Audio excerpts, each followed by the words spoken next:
नमस्कार दोस्तों, welcome all of you. मैं दीपक यादव स्वागत करता हूं आपका प्रबल एकेडमी के यूट्यूब चैनल में। और हम आज डिस्कस करने वाले हैं द हिंदू एडिटोरियल पार्ट 1। तो हम द हिंदू एडिटोरियल में आज ये देखेंगे कि वोकैबुलरी कैसे आपको सर्च करनी है, वोकैबुलरी कैसे ढूंढनी है और एग्जाम पॉइंट ऑफ व्यू से किसी एडिटोरियल को कैसे पढ़ना है। आज हम जनवरी फर्स्ट वीक में एक एडिटोरियल पब्लिश हुआ था वहाँ की गवर्नमेंट को लेकर। जो यूपी की गवर्नमेंट है उसके अंदर मुरादाबाद डिस्ट्रिक्ट आपने गाजियाबाद डिस्ट्रिक्ट आपने देखा होगा। उस डिस्ट्रिक्ट में एक घटना हुई थी। उस घटना के बारे में द हिंदू ने एक एडिटोरियल पब्लिश किया था। आज हम उस एडिटोरियल को समझेंगे और अपने एग्जाम पॉइंट ऑफ व्यू से उसे रीड करने की कोशिश करेंगे। तो आप देखिए, वहाँ से जितनी भी वोकैबुलरी मिलेगी और जितना भी ग्रामर मटेरियल या ग्रामर का पोर्शन रहेगा वो आज हम यहाँ पर समझेंगे। चलिए स्टार्ट करते हैं द हिंदू पार्ट 1 एडिटोरियल। तो जैसा कि आपको यहाँ पे दिख रहा है स्क्रीन पर, एक हेडिंग है मोरिबंड गवर्नेंस। तो यहाँ पर आपको जो अंडरलाइन की हुई चीज़ें मिलेंगी ये वोकैबुलरी पॉइंट ऑफ व्यू से बहुत ही इंपॉर्टेंट है, जो आपके एसएससी या बैंकिंग किसी भी एग्जाम के लिए बहुत ही हेल्पफुल रहने वाली है। और भी मैंने ब्लैक कलर से यहाँ पे अंडरलाइन किया हुआ है, इसे आपको देखना है। ये word meaning point of view से बहुत ही अच्छा है, वोकैबुलरी पॉइंट ऑफ व्यू से बहुत ही अच्छा है, बट ये बहुत ही थोड़ा इजी टाइप की वोकैब्स हैं। और ये जो वोकैब्स आपको दिख रही है रेड कलर में, ये आपकी हेल्प करेंगी SSC banking and other various exam में, जहाँ भी इंग्लिश एक अच्छा पोर्शन रहता है। आपको इंग्लिश बहुत ही ज़्यादा देखने को मिलती है जिस एग्जामिनेशन में, या कह सकते हैं जिसकी वेटेज बहुत अच्छी होती है। तो चलिए स्टार्ट करते हैं। आज इस पैराग्राफ को रीड करते हैं और समझते हैं कि कैसे एक पैराग्राफ या कह सकते हैं कैसे एक एडिटोरियल आपकी हेल्प करेगा एग्जामिनेशन में।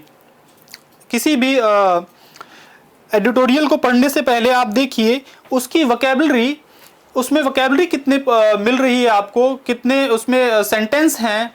ज़्यादा बड़ा एडिटोरियल भी ना हो, एक सही साइज़ का एडिटोरियल आप चूज़ करिए, जैसा कि आज हम आपके लिए लेके आए हैं। और इसकी जो पीडीएफ है आपको इसके लिंक में मिल जाएगी और टेलीग्राम ग्रुप में भी आपको दे दी जाएगी। तो चलिए स्टार्ट करते हैं। आपको यहाँ पर देखने को मिलेगा एक हेडिंग लिखी है मोरिबंड गवर्नेंस। तो यहाँ पर मोरिबंड का मतलब हमें समझना है क्या होता है। मोरिबंड का मतलब होता है निष्क्रिय, या कह सकते हैं मृत्यु को प्राप्त होने वाला। तो यहाँ पर जो गवर्नेंस है, यह सरकार का जो वहाँ पे सिस्टम है, उसको कहा गया है कि वो मोरिबंड हो चुका है, वो मोरिबंड है। मोरिबंड का मतलब होता है निष्क्रिय या मृत्यु के समान, मृत्यु के करीब। तो इस हेडिंग से हमें काफ़ी कुछ पता चल रहा है कि उस जगह का जिसके बारे में ये आर्टिकल लिखा हुआ है, वहाँ की गवर्नेंस जो है वो बिल्कुल ही निष्क्रिय हो चुकी है। इसी वजह से ये जो इंसिडेंट इसमें डिस्कस है, जो एक्सीडेंट को डिस्कस किया गया है, उसे हेडिंग दी गई है मोरिबंड गवर्नेंस। आई होप आप ये समझ पा रहे हैं कि ये हेडिंग जो है गवर्नेंस के ऊपर है। तो चलिए नेक्स्ट उसके लिखा है the Ghaziabad disaster underscores the need for the regular audit of civic projects. कहने का मतलब है जो गाजियाबाद है वहां पे जो डिजास्टर हुआ, underscores the need for regular audit of civic project. यानी जो गाजियाबाद के अंदर डिजास्टर हुआ वो अंडरस्कोर्स यानी कि हाईलाइट करता है इस चीज़ को कि वहाँ पर ज़रूरत है फॉर रेगुलर ऑडिट, लगातार रेगुलर ऑडिट करने की, of civic projects. Civic projects यानी सिविक प्रोजेक्ट का मतलब होता है जो भी किसी राज्य में या किसी डिस्ट्रिक्ट में या किसी छोटे स्थान पर पब्लिक या सरकारी कार्य चल रहे होते हैं, कोई प्रोजेक्ट चल रहा है जो कि सिविक से जुड़ा है। सिविक सिविक का मतलब होता है जो भी पब्लिक से जुड़ा है या जो भी वहाँ की सिटी से जुड़ा है, जो भी वहाँ के नगर से जुड़ा हुआ है, उसे हम सिविक प्रोजेक्ट कहते हैं। वहाँ के नगर से जुड़ा हुआ प्रोजेक्ट, वहाँ पे बहुत ही ज़रूरत है ऑडिट करने की, रेगुलर ऑडिट करने की उन प्रोजेक्ट्स को। क्यों ऐसा क्यों कहा गया? क्योंकि गाजियाबाद में एक डिजास्टर हुआ है जनवरी फर्स्ट वीक में। नेक्स्ट लाइन देखते हैं। देखिए नेक्स्ट लाइन है, even to those familiar with the anarchy that characterises India's public spaces. Even to those familiar with the anarchy, यानी उन लोगों के लिए भी जो बहुत ही अच्छी तरीके से परिचित हैं भारत की या गवर्नेंस की, गवर्नमेंट की अनार्की से बहुत ही अच्छी तरीके से परिचित हैं। तो अनार्की का मतलब है यहाँ पर अराजकता या अव्यवस्था जिसे बोलते हैं। तो उनके लिए भी that characterises India's public spaces, ये जो अनार्की है, जो अर्थ अव्यवस्था है, ये कैरेक्टराइज करती है इंडिया के पब्लिक स्पेसेस को। भारत में जो भी पब्लिक स्पेसेस हैं या कह सकते हो सरकारी स्पेसेस हैं, सरकारी जगह है या कोई बिल्डिंग है या कोई दफ्तर है, वहां की क्वालिटी को बताती है anarchy. The collapse of a newly build shelter in a crematorium in Muradnagar in UP's Ghaziabad district, killing at least 24 people is a shock। यानी उन लोगों के लिए भी ये शौक की बात है, उन लोगों के लिए भी ये शौक की बात है जो ऑलरेडी जानते हैं कि हमारा जो एक पब्लिक स्पेसेस है हमारे कंट्री में या हमारे राज्य में या डिस्ट्रिक्ट में, वो कैसे कैरेक्टराइज किए गए हैं, अनार्की से कैरेक्टराइज किए गए हैं। वहाँ पर अराजकता है या अव्यवस्था है।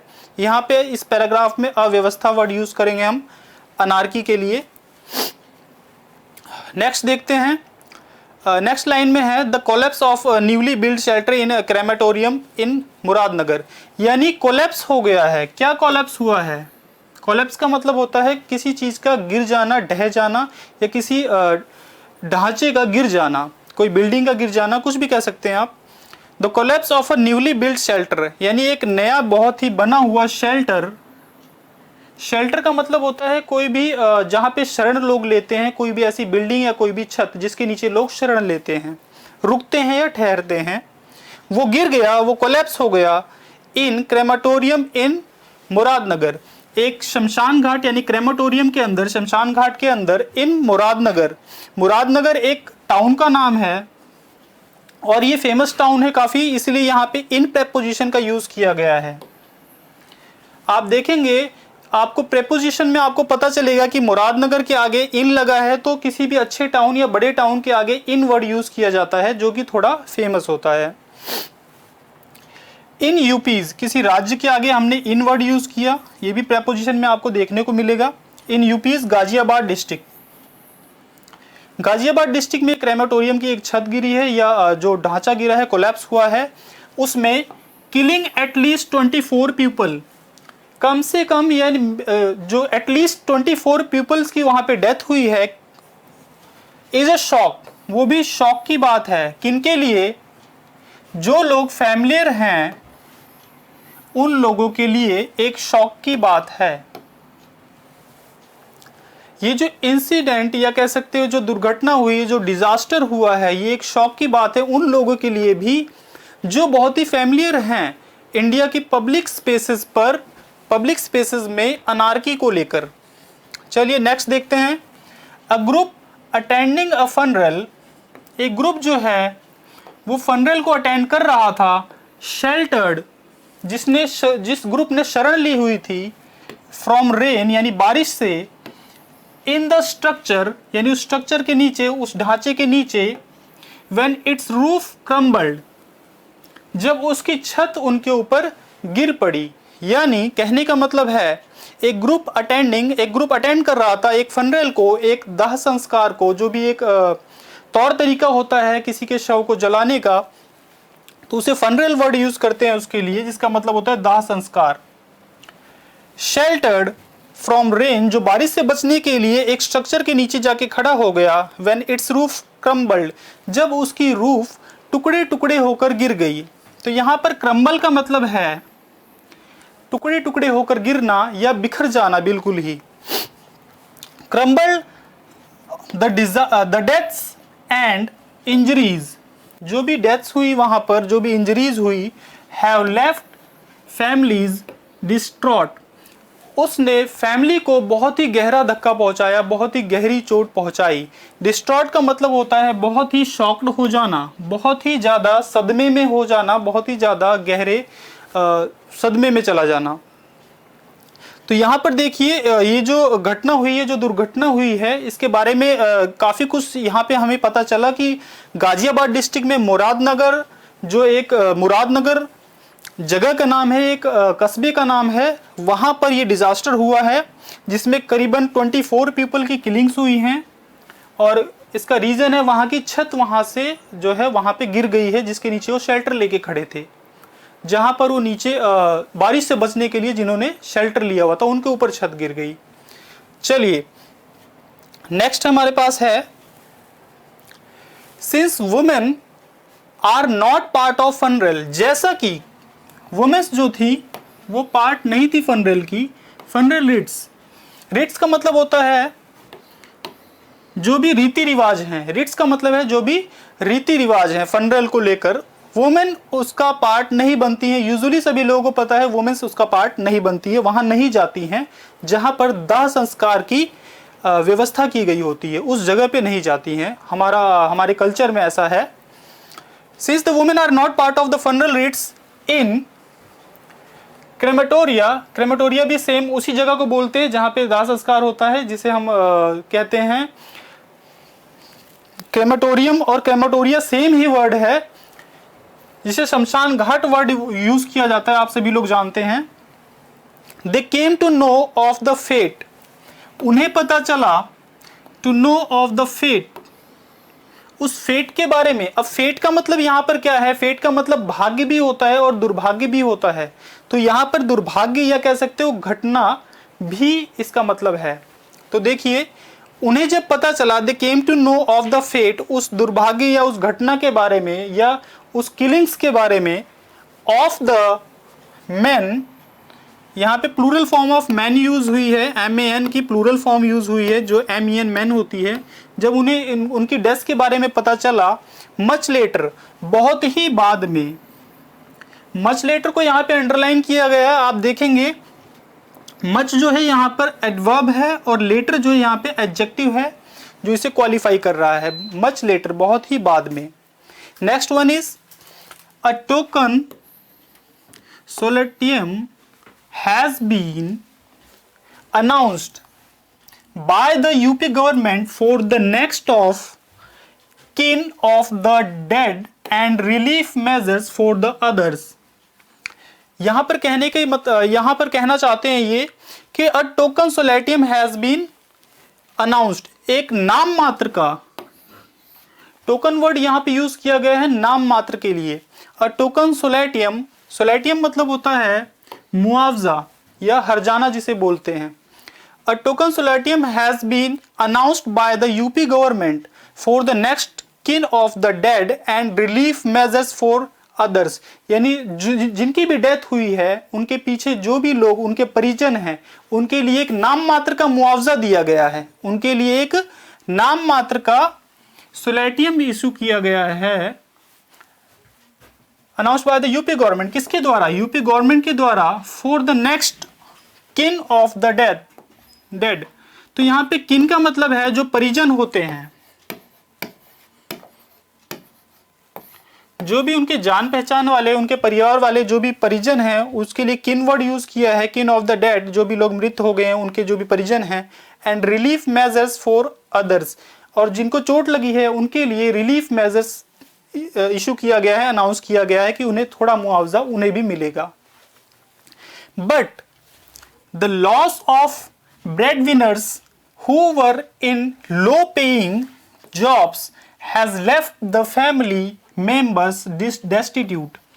कहने का मतलब है जो भी ब्रेड विनर्स थे, अब यहां पर ब्रेड विनर्स का मतलब क्या है, ब्रेड विनर्स का मतलब है जो भी घर का खर्चा चलाते हैं, जो भी लोग जो घर का खर्चा चलाते हैं बहुत ही अपनी कम आमदनी में, उनके लिए ब्रेड विनर्स वर्ड यूज किया गया है। ब्रेड विनर का मतलब होता है घर की देखरेख करने वाला या घर का खर्चा चलाने वाला। Bread winners who were in low paying jobs has left the family member destitute. उन्होंने, उनकी वजह से, उनकी डेथ होने की वजह से जो फैमिली मेंबर्स हैं वो डेस्टिट्यूट हो गए हैं। डेस्टिट्यूट मतलब होता है बहुत ही जिसका कोई सहारा नहीं रह जाता, बहुत ही poor condition, miserable condition, you can से।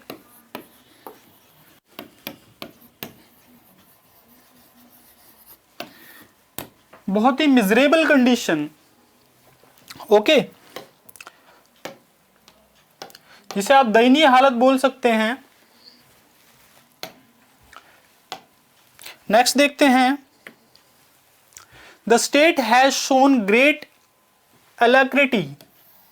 The state has shown great alacrity in arresting 4 people, including junior engineer, besides the contractor, citing culpable homicide, causing hurt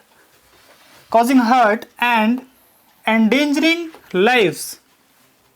यहां पर आपको देखने को मिल रहा है, the state has shown great alacrity. Alacrity मतलब होता है बहुत ही तीव्रता दिखाई, बहुत ही तीव्रता दिखाई, ईगरनेस आप इसे कह सकते हैं, बहुत ही तीव्रता दिखाई है स्टेट गवर्नमेंट ने इन अरेस्टिंग 4 पीपल। कितने लोगों को गिरफ्तार किया गया है? 4 लोगों को यहां पर गिरफ्तार किया गया है, इंक्लूडिंग, जिसमें इंक्लूड हैं junior engineer, beside the contractor, contractor के साथ, साइटिंग कल्पेबल होमिसाइड, किस बात को साइट करते हुए या हाईलाइट करते हुए, इस बात को, साइटिंग मतलब होता है जोर देना या हाईलाइट करना किसी चीज को, साइटिंग कल्पेबल होमिसाइड, इस बात पे जोर दिया गया कि उन्होंने जो होमिसाइड यानी कि नरसंहार, होमिसाइड मतलब होता है किसी भी व्यक्ति की हत्या करना या जनसमूह को मारना या जो एक ह्यूमन बीइंग होता है उसकी किलिंग्स को हम बोलते हैं होमिसाइड। तो ये कल्पेबल ऑफेंस था। तो कल्पेबल मीन्स यहाँ पर देखने को मिलेगा एक ऐसा ऑफेंस जिसके लिए आपको सजा दी जाए, या दोष जिसे बोलते हैं, कल्पेबल को बोलेंगे दोष। तो एक कल्पेबल होमिसाइड था जिसके लिए इतने लोगों को जो वहां की गवर्नमेंट है, यूपी की गवर्नमेंट है, उन्होंने गिरफ्तार करने में बहुत ही तीव्रता दिखाई है। Causing hurt and endangering lifes, जिनकी वजह से बहुत ही नुकसान हुआ है, बहुत ही हर्ट हुआ है, और एंडेंजरिंग लाइफ्स, जिसकी वजह से लोगों का जीवन जो है बहुत ही डेंजर में गया है। एंडेंजरिंग यहाँ पर इसका मतलब है कि डेंजर में जाना किसी के जीवन का। There are indications that it may use the National Security Act against some of the accused. तो आपको यहां देखने को मिल रहा है कि ऐसी इंडिकेशंस हैं, ऐसी खबर पता चली हैं या इशारा हुआ है इस बात की तरफ कि उनके ऊपर जो भी लोग हैं, अक्यूज्ड हैं, गुनहगार हैं, अक्यूज्ड मतलब है गुनहगार, उनके अगेंस्ट नेशनल सिक्योरिटी एक्ट लगाया जाएगा। नेशनल सिक्योरिटी एक्ट लगाया जाएगा उनके अगेंस्ट, जो भी अक्यूज्ड हैं इस केस में, इस घटना के पीछे जो भी गुनहगार हैं उनके पीछे, उनके ऊपर नेशनल सिक्योरिटी एक्ट लगाया जाएगा। नेक्स्ट देखते हैं, such measures can not produce consistent improvement to governance. क्या इस तरह का जो उपाय है, मेजर मतलब होता है उपाय, सच measures can not produce consistent, consistent मतलब लगातार, इंप्रूवमेंट, इंप्रूवमेंट तो आप सभी को पता है, इंप्रूवमेंट मतलब होता है किसी चीज में सुधार करना। तो कंसिस्टेंट यहां पे आप देखोगे एडजेक्टिव है जो कि क्वालिफाई कर रहा है इंप्रूवमेंट को। इंप्रूवमेंट नाउन है यहां पर, तो ग्रामर पोर्शन से आप देखेंगे कोई भी एडजेक्टिव होता है वो नाउन या प्रोनाउन को क्वालिफाई करता है, तो यहां पर इंप्रूवमेंट को कंसिस्टेंट क्वालिफाई कर रहा है। Such measures can not produce consistent improvement to governance, यानी इस तरह की जो कार्य हैं जो गवर्नमेंट करती है गिरफ्तारी की बहुत तेजी से, क्या उनसे गवर्नेंस में कुछ इंप्रूवमेंट मिलेगी? कैन नॉट प्रोड्यूस, एक लगातार बहुत ही सही तरीके से कामयाबी इसमें नहीं मिलेगी, इनका कहने का ये मतलब है। But the Yogi Adityanath governments favoured image, यहां पर अंडरलाइन किया है फेवर्ड इमेज को। जो हमारे राज्य के सीएम हैं आदित्य योगी नाथ जी, उनकी जो गवर्नमेंट है उसकी एक फेवर्ड इमेज जो बनी हुई है, फेवर्ड इमेज मतलब जो बहुत ही हाईलाइटेड, बहुत ही एक तड़क भड़क वाली जो इमेज बनी है, is that of strong enforcement.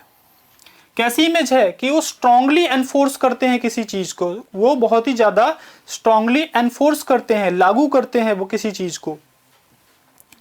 Which it has sought to demonstrate, जो कि ये जो गवर्नमेंट है वो हमेशा दिखाती रहती है, डेमोन्स्ट्रेट करती रहती है। टाइम एंड अगेन, यहां पर टाइम एंड अगेन एडजेक्टिव है जिसका मतलब है बार बार, again and again.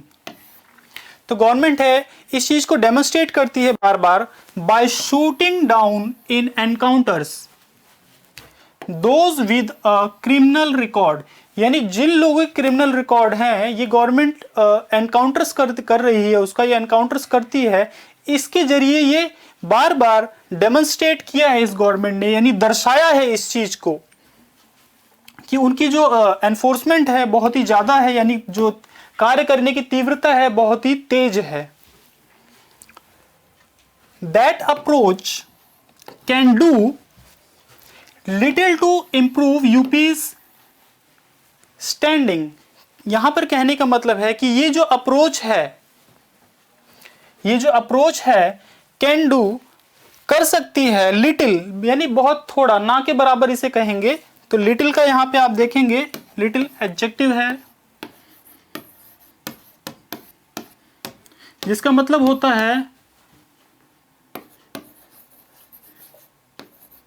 Very less, बहुत कम। तो यहां पर देखेंगे दैट अप्रोच, ये जो गवर्नमेंट की अप्रोच है, ये जो गवर्नमेंट का एक तरीका है, little to improve, can do little to improve UP's standing. Standing यहां पे वर्ड जो यूज हो रहा है यूपी की स्टैंडिंग के लिए, जो इमेज बनी हुई है क्या उससे कुछ इंप्रूव होगा? ऐसे जो एक्शंस है इससे कुछ इंप्रूव होगा? कह रहे हैं लिटिल इंप्रूव होगा, यानी बहुत ही थोड़ा या ना के बराबर ही इंप्रूव होगा ऐसे एनकाउंटर्स से। इनका इस पैराग्राफ में देखा अभी आपने, इन्होंने कहा है कि इस तरह के जो मेजर्स जो हमारी राज्य की गवर्नमेंट है वो कर रही है, बहुत ही तीव्रता से एक्शन लिया गया, कुछ लोगों को गिरफ्तार किया गया। और जैसे एनकाउंटर्स के बारे में डिस्कस हुआ कि जो कल्पेबल होते हैं, जो दोषी होते हैं, उनका एनकाउंटर्स होता है। तो इनका कहने का मतलब है कि क्या ऐसी जो एनकाउंटर्स हैं, जो ऐसी तीव्रता से कार्य जो सरकार करती है, क्या इससे हमारी जो गवर्नमेंट है उसमें कुछ इंप्रूवमेंट होगा? तो बहुत ही थोड़ा इंप्रूवमेंट होगा, बहुत लंबे समय के लिए इंप्रूवमेंट नहीं होगा, थोड़े समय के लिए इंप्रूवमेंट होगा। ठीक है, तो चलिए नेक्स्ट पैराग्राफ देखते हैं। अपार्ल्ड बाय, नेक्स्ट पैराग्राफ है अपार्ल्ड बाय। अपार्ल्ड अब यहां पे देखने को मिलेगा, इसका मतलब क्या है? अपार्ल्ड बाय का मतलब होता है बहुत ही हैरान होना या बहुत ही ज्यादा हैरान हो जाना, परेशान हो जाना, परेशान या हैरान। ठीक है, appalled by the 41 deaths in a building disaster, यानी कि एक बिल्डिंग डिजास्टर, एक और घटना की यहां पे बात की गई है इस पैराग्राफ में, इस एडिटोरियल में। Appalled by the 41 deaths in a building disaster at Bhiwandi Maharashtra. एक भिवंडी नामक स्थान है महाराष्ट्र में, उसके लिए इन्होंने देखो प्रेपोजिशन एट लगाया है, क्योंकि एक छोटा सा स्थान है, ज्यादा बड़ा स्थान नहीं है, इसलिए इन्होंने एट वर्ड यूज किया है। भिवंडी महाराष्ट्र इन सितंबर लास्ट ईयर, पिछले साल कितनी, एक बिल्डिंग गिरने से, एक बिल्डिंग के डिजास्टर में 41 डेथ्स हो गई थी, उसकी वजह से बहुत ही परेशान या हैरान हुए लोग। The Bombay high court, Bombay high court ने परेशान होकर फ्रेम्ड क्वेश्चन को फ्रेम किया फॉर म्युनिसिपल अथॉरिटीज। किसके लिए? म्युनिसिपल अथॉरिटीज के लिए। महाराष्ट्र में जो म्युनिसिपल अथॉरिटीज हैं उनको बॉम्बे हाई कोर्ट ने क्वेश्चन फ्रेम करके दिया, किससे रिलेटेड, 41 डेथ से related in a building disaster, जो कि एक बिल्डिंग के डिजास्टर में 41 लोगों की डेथ हुई थी। इंक्लूडिंग द बेसिक प्रेमिस, उसके अंदर बेसिक प्रेमिस था। बेसिक प्रेमिस, यहाँ पे प्रेमिस मतलब है एक टैगलाइन, बेसिक क्वेश्चन कह सकते हैं आप इसे। प्रेमिस को यहाँ पर आप एक क्वेश्चन कह सकते हैं कि एक बेसिक क्वेश्चन था। उसके अंदर क्या लाइन थी ये देखिए, हाईकोर्ट ने कहा आर दोज इन अथॉरिटी, क्या जो लोग अथॉरिटी में हैं, जो लोग शासन में हैं, कंप्लीटली हेल्पलेस, पूरी तरह से क्या हेल्पलेस हैं, in preventing the collapse of structures and stopping the loss of life, क्या जो अथॉरिटी में लोग हैं वो इस चीज को रोक नहीं सकते, प्रिवेंट नहीं कर सकते, जो कोलैप्स हो रही है बिल्डिंग और लाइफ जा रही है लोगों की, जो लाइफ्स जो हैं, यहाँ पे आप देखेंगे prevent the collapse of structure and stopping the loss of life.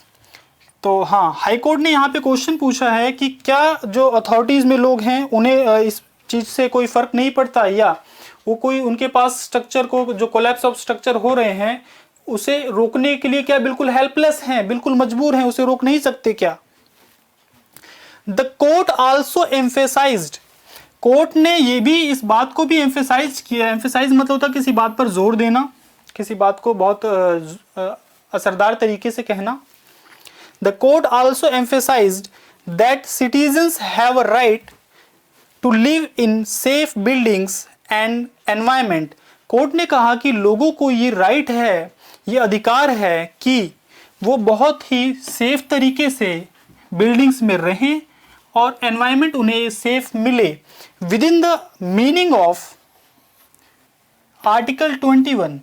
हमारे कॉन्स्टिट्यूशन का आर्टिकल 21 बताता है कि हमें जीने की और स्वतंत्र रूप से घूमने की और रहने की स्वतंत्रता है और हमें सेफ्टी प्रोवाइड की जाए गवर्नमेंट की तरफ से। तो कोर्ट ने ये पूछा है उस राज्य सरकार से, उस म्युनिसिपल कॉरपोरेशन से जो मुंबई की अथॉरिटी है, क्या लोगों को आर्टिकल 21 के अंतर्गत सेफ रहने की, बिल्डिंग्स के अंदर और अच्छे एनवायरनमेंट में रहने की, सेफ एनवायरनमेंट में रहने की स्वतंत्रता नहीं है। यहाँ आर्टिकल 21 को हाईलाइट किया है कोर्ट ने, बॉम्बे हाई कोर्ट ने। ओके, तो यहाँ पर एक छोटी सी जो एक यहाँ पे जो आपको पैराग्राफ देखने को मिल रहा है, इसके अंदर एक घटना और डिस्कस हुई है 41 डेथ्स की, जो कि एक बिल्डिंग डिजास्टर था। कहाँ पर, महाराष्ट्र के अंदर। और वहाँ पर एडिटोरियल के थ्रू यहाँ पे ये आपको बताया गया है कि हाई कोर्ट ने, जो वहाँ महाराष्ट्र का हाई कोर्ट है, उसने अथॉरिटीज से पूछा है कि क्या आप इसका जवाब दे सकते हैं, क्या आपके पास, आप इतने मजबूर हो गए हैं, आप इन चीज़ों को रोक नहीं पा रहे हैं जो भी बिल्डिंग्स कोलैप्स हो रही हैं। तो चलिए आर्टिकल 21 के अंतर्गत यहाँ से आपका जो एक पॉलिटी का पोर्शन है आप देखेंगे, आर्टिकल 21 ये लिबर्टी ऑफ लाइफ है,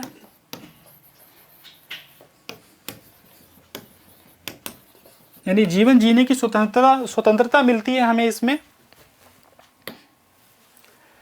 next, what happened in Ghaziabad, जो भी हुआ गाजियाबाद में। फिर से हम जो एक टॉपिक है जिस पे ये एडिटोरियल पब्लिश हुआ है, उस टॉपिक पे फिर से आ गए हैं। व्हाट हैपेंड इन गाजियाबाद, जो भी गाजियाबाद में हुआ, इज पर्टिकुलरली डेप्लोरेबल, वो बहुत ही निंदनीय है। डेप्लोरेबल का मतलब है निंदनीय, जिसकी निंदा की जाए, या जिसकी आप कह सकते हो कंडेमनेबल, जिसको हम कंडेम कर सकें। तो what happened in Ghaziabad is particularly deplorable.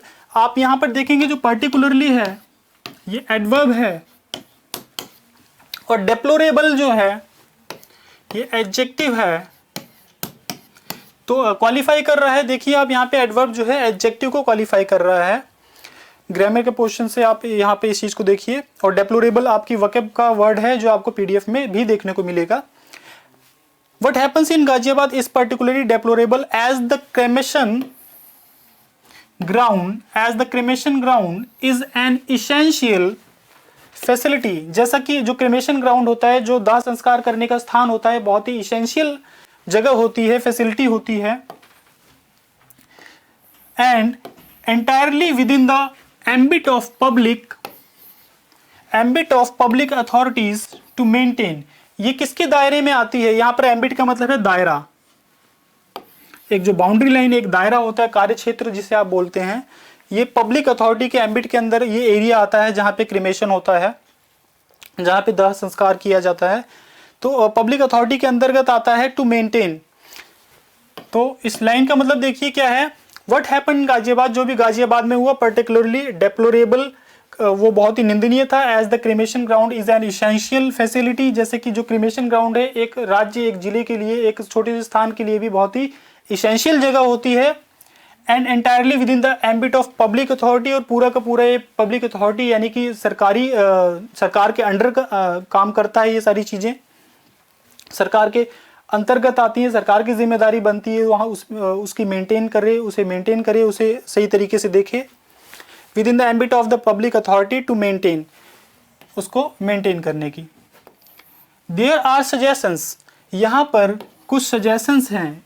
तो यहाँ पर सजेशन का मतलब है कुछ खबर कह सकते हैं, न्यूज़ कह सकते हैं। यहाँ पर सलाह नहीं आएगा इस पैराग्राफ में, आप इसका मतलब देखेंगे सजेशन मतलब सलाह, सॉरी सजेशन का मतलब यहाँ पर है न्यूज़। देयर आर सजेशंस, कुछ न्यूज़ है, कुछ खबर है, that the structure was poorly designed lacking stability, कि स्ट्रक्चर बहुत ही पुअर, बहुत ही गंदे तरीके से, बहुत ही घटिया तरीके से डिज़ाइन किया गया था। लैकिंग स्टेबिलिटी, उसके अंदर स्टेबिलिटी नहीं थी। स्टेबिलिटी मतलब लंबे समय तक चलने वाला वो नहीं था। Due to use of inferior materials, क्योंकि उसमें इंफीरियर मटेरियल का यूज किया गया था। तो आप यहाँ पर देखेंगे इंफीरियर का मतलब होता है जो बहुत ही तुच्छ वस्तुएं होती हैं, बहुत ही रॉ मटेरियल से तैयार की गई, ये जो ज़्यादा लंबे समय तक ना चले। Due to use of inferior material, उसके क्योंकि वहाँ पे इंफीरियर मटेरियल का यूज किया गया था। While the contract had several projects assigned to him in the district. Assign का मतलब है यहाँ पर किसी अथॉरिटी को देना, किसी कार्य को सौंपना किसी को। तो यहाँ पर देखेंगे कि जो मटेरियल था उस बिल्डिंग में यूज हुआ वो भी इंफीरियर था। लैकिंग स्टेबिलिटी, उस बिल्डिंग की स्टेबिलिटी भी नहीं ज़्यादा थी, वो बिल्डिंग बहुत ही अच्छी तरीके से नहीं बनी हुई थी। पोरली डिज़ाइन, उसका डिज़ाइन भी बहुत अच्छा नहीं था। And next one is while the contractor had served projects assigned to him in the district, जबकि वो जो कॉन्ट्रैक्ट है उसे सेवरल, कई प्रोजेक्ट दिए गए, असाइन किए गए यानी सौंपे गए, टू हिम उसको, इन द डिस्ट्रिक्ट उसी डिस्ट्रिक्ट के अंदर। कहने का मतलब है जब इतना रॉ मटेरियल यूज कर रहा है, डिजाइन भी अच्छा नहीं है, फिर भी इसके बावजूद भी डिस्ट्रिक्ट के अंदर उस जो कॉन्ट्रैक्टर है उसे और प्रोजेक्ट दे दिए गए।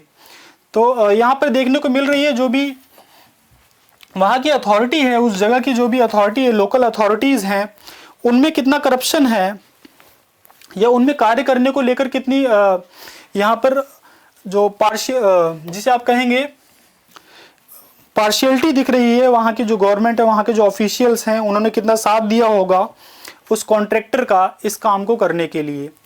क्योंकि ऑडिट होता है किसी काम को करने के लिए, तो ऑडिटर जो वहाँ पे गए होंगे, जो वहाँ के इंजीनियर्स होंगे, उन्होंने कैसा काम किया है इस पूरे पैराग्राफ के थ्रू हमें पता चल रहा है।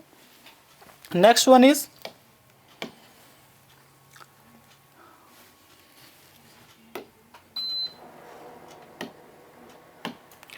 Okay, and this is done.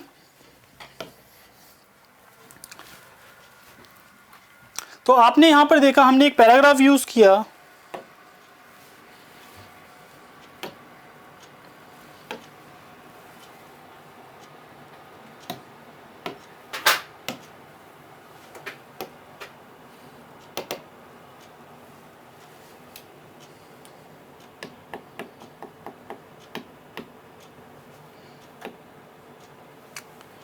okay, and this one is this is last page. Now we have to see these and other charges, यानी कि ये जो चीज़ें यहाँ पर हुई, ये जो चीज़ें बातें हमें पता चली वहाँ के कॉन्ट्रैक्टर के बारे में, एंड अदर चार्जेस, और जो उस पर आरोप लगे, इंक्लूडिंग फेवरेटिज्म इन्वॉल्विंग पॉलिटिशियन। कहने का मतलब है जो भी उनके अंदर फेवरेटिज्म दिखा, पॉलिटिशियन के अंदर फेवरेटिज्म मतलब होता है कि उन्होंने पक्षपात किया। क्या किया उन्होंने? पक्षपात किया। भाई पक्षपात किया तभी तो उस कॉन्ट्रैक्टर को काम मिला वहां पर। तो इस पैराग्राफ के थ्रू आप समझिए चीजों को। दीज एंड अदर चार्जेस, ये जो चार्जेस लगे हैं, चार्जेस मतलब है यहां पर आरोप, इंक्लूडिंग फेवरेटिज्म, उसके अंदर ये भी इंक्लूड हो रहा है कि फेवरेटिज्म दिखाया गया पॉलिटिशियंस के through, are the best probed by an independent judicial member, यानी वो बहुत ही बेस्ट तरीके से प्रोब्ड किया गया है। यहां पर प्रोब्ड का मतलब है खोजा गया या पाया गया। तो यहाँ पर देखिए एक कोई जुडिशियल मेंबर है, इंडिपेंडेंट जुडिशियल मेंबर है, उसने ये चीज़ यहाँ पर देखी है, उसे ये चीज़ पता चली है कि पॉलिटिशियन का इन्वॉल्वमेंट और फेवरेटिज्म दिखाया गया है इस काम में, जो भी वहाँ पे अथॉरिटीज़ को काम दिया गया, जो भी कॉन्ट्रैक्टर को काम दिया गया। Mister Adityanath should realise the UP laggard on many development metrics can transform itself only through the rule of law and efficient implementation of public projects। तो यहाँ पर देखिए इस लाइन का कहने का मतलब क्या है कि जो हमारे जो सीएम हैं मिस्टर आदित्यनाथ, शुड रियलाइज, उन्हें ये रियलाइज करने की ज़रूरत है, उन्हें इस बात का एहसास होना चाहिए that UP laggard on many development matrixes, यानी जो भी हमारे यूपी के अंदर जो डेवलपमेंट के मैट्रिक्सेस हैं, मैट्रिक्सेस यहाँ पर देखिए, मैट्रिक्स का मतलब होता है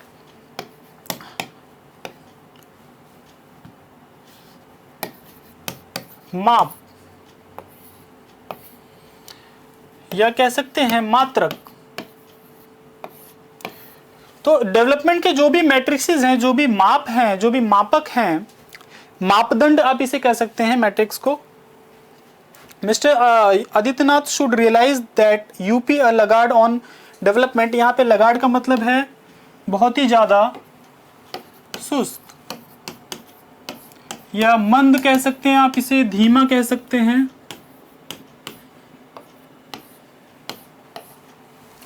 तो देखिए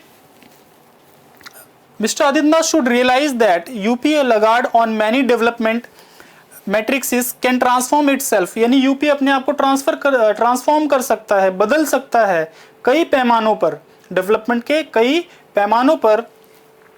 on many development matrices can transform itself only through rule of law।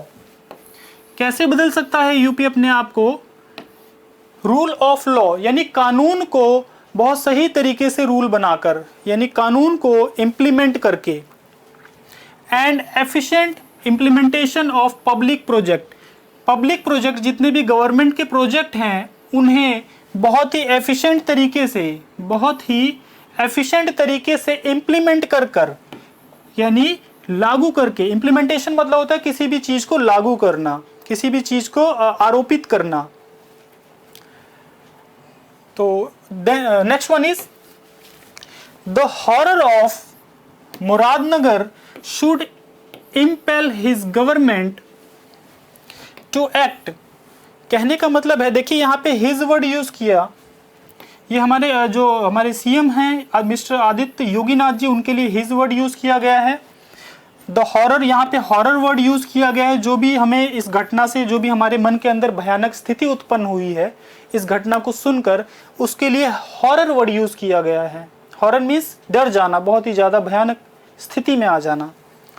The horror of Muradnagar should impale, impale मतलब होता है किसी चीज को, किसी को प्रेरित करना, किसी को प्रेरित करना या उकसाना। तो the horror of Muradnagar should impel his government, जो आदित्य योगीनाथ जी की गवर्नमेंट है हमारे यूपी के अंदर, उसे प्रेरित करेगी ये घटना, ये जो भयानक घटना हुई है किस काम के लिए? टू एक्ट, वर्क करने के लिए। एक्ट मीन्स है यहां पर वर्क करना। तो यहां पर आपने देखा कि गवर्नमेंट के प्रोजेक्ट्स को लेकर बात हो रही थी। गवर्नमेंट के जो प्रोजेक्ट की इंप्लीमेंटेशन होती है, गवर्नमेंट कैसे किसी कॉन्ट्रैक्टर को प्रोजेक्ट देती है, वो अच्छी तरीके से इंप्लीमेंट होता है या नहीं होता है, उसकी वजह से जो पब्लिक को नुकसान पहुंचता है, उन सब चीज़ों के बारे में डिस्कशन हो रही थी। तो देखिए इस पैराग्राफ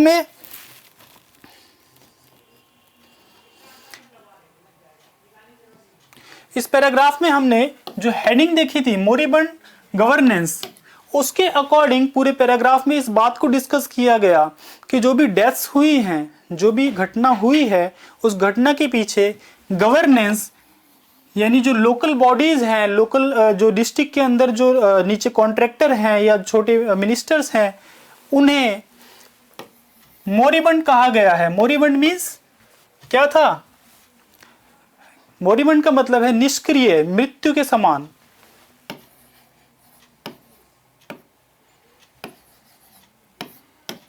मृत्यु के समान। और यहां पर हमने देखा जो भी रेड कलर से यहां पे हाईलाइटेड था, वो आपके एग्जाम पॉइंट ऑफ व्यू से बहुत ही इंपॉर्टेंट है। तो इसकी पीडीएफ में आप देखिएगा, ये जो रेड कलर में आपको यहाँ पे वर्ड्स दिख रहे हैं, जो वोकैबुलरी के पोर्शन है, वो आपको पीडीएफ में सिनोनियम्स के साथ और एंटोनियम्स के साथ दे दिया जाएगा with Hindi and English word meaning. तो आई होप आप सभी को ये पैराग्राफ समझ आया होगा, और इस पैराग्राफ को आप 2 से 3 बार 4 बार समझिए और पढ़िए, जिससे आपकी जो वोकैबुलरी है और ग्रामर के साथ जो आपकी समझने की एक क्षमता है वो भी बढ़ेगी, और आपकी एफिशिएंसी जो एग्जाम में सॉल्व करने की वो धीरे धीरे वो भी इम्प्रूव होगी। तो द हिंदू का जो भी एडिटोरियल है, इसे पढ़ाने का मतलब या इसे समझाने का मतलब ये होता है कि आपके अंदर एक समझ डेवलप हो पाए, आपके अंदर एक मेंटली जो एक इम्प्रूवमेंट आना चाहिए वो हो पाए। किसी पैराग्राफ में कैसे आप चीज़ें समझ आएंगी, वोकैबुलरी कैसे यूज़ हो रही है, इस चीज़ को लेकर। तो जरूरी नहीं है कि आप इस न्यूज़ के बारे में सोचिए, इस न्यूज़ के बारे में कि हाँ ऐसा क्यों हो गया, ये मिस हैपनिंग क्यों हो गई। आपको यहाँ पर इसके साथ ये भी देखना है कि कौन से वोकैब यूज़ हुई है, हम ग्रामर को कैसे इंप्लीमेंट कर सकते हैं, और एग्जाम पॉइंट ऑफ व्यू से ये कैसे हेल्पफुल रहेगा। तो चलिए आज के लिए इतना ही। तो मिलते हैं नेक्स्ट सेशन में द हिंदू वोकैबुलरी पार्ट 2 में। तब तक के लिए बने रहिए हमारे YouTube चैनल के साथ। नमस्कार।